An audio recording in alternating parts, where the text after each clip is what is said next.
Luther's Small Catechism with Explanation, the Black and Maroon edition, copyright 2017, from Concordia Publishing House. The Fourth Commandment: Honor your father and your mother. What does this mean? We should fear and love God so that we do not despise or anger our parents and other authorities, but honor them, serve and obey them, love and cherish them. 55. How do we fear and love God in keeping the Fourth Commandment? We fear and love God by not despising our parents, guardians, or other authorities. Despising means A. Looking down upon them or making fun of them. Proverbs 23:22. Listen to your father who gave you life, but do not despise your mother when she is old. B. Disobeying or rebelling against their God-given authority. Proverbs 15:20.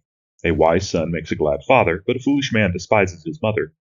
Read Deuteronomy 21, verses 18 through 21, 1 Samuel 2, 12 through 25, and 2 Samuel 15, 10 through 11. Deuteronomy 21, 18 through 21. If a man has a stubborn and rebellious son who will not obey the voice of his father or the voice of his mother, and though they discipline him, will not listen to them, then his father and his mother shall take hold of him and bring him out to the elders of his city at the gate of a place where he lives. And they shall say to the elders of his city, This is our son who is stubborn and rebellious. He will not obey our voice. He is a glutton and a drunkard. Then all the men of the city shall stone him to death with stones. So you shall purge the evil from your midst, and all Israel shall hear and fear. 1 Samuel 2, 12 through 25. Now the sons of Eli were worthless men. They did not know the Lord.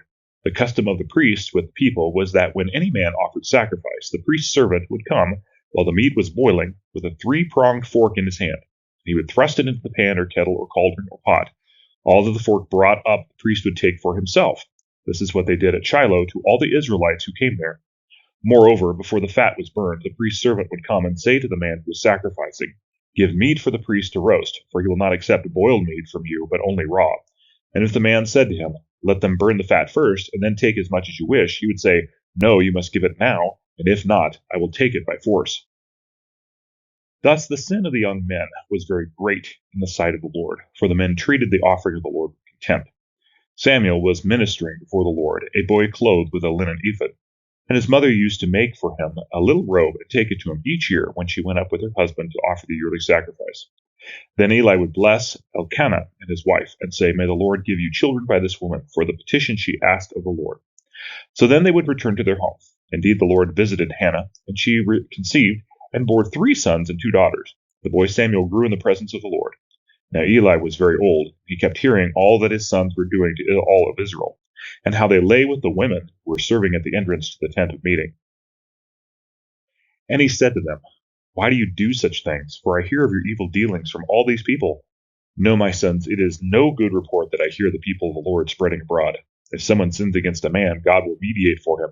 But if someone sins against the Lord, who can intercede for him?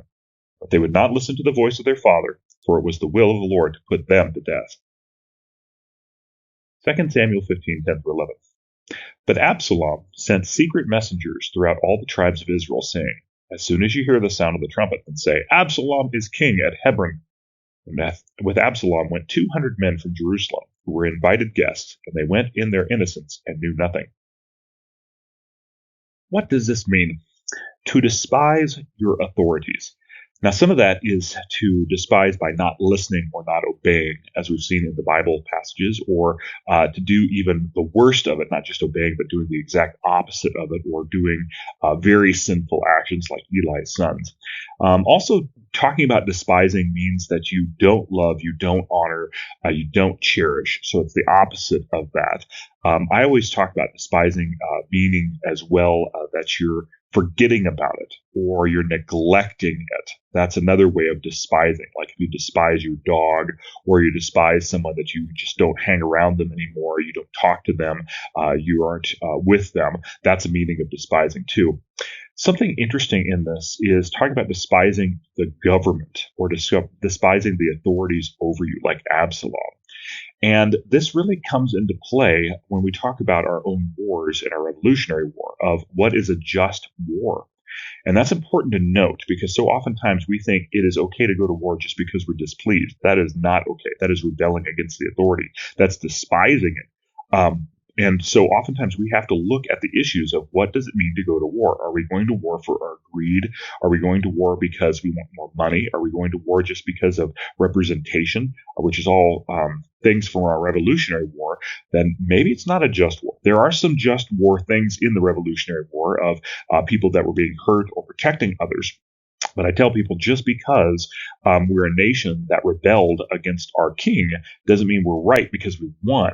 It means we need to look at what God's word says first with our authorities and then move to what our king says or our country says or our president says or our Congress says so that we would have a just war under God's eyes because he's the direct authority over all and he gives the means and he gives the power and authority for our government to govern diligently too. It's not a mandate from the people first. It's a mandate from God, and we are given a blessing in our country to vote and have our people kind of be in charge or to say what our government is about. So that's important for our country and a wonderful blessing.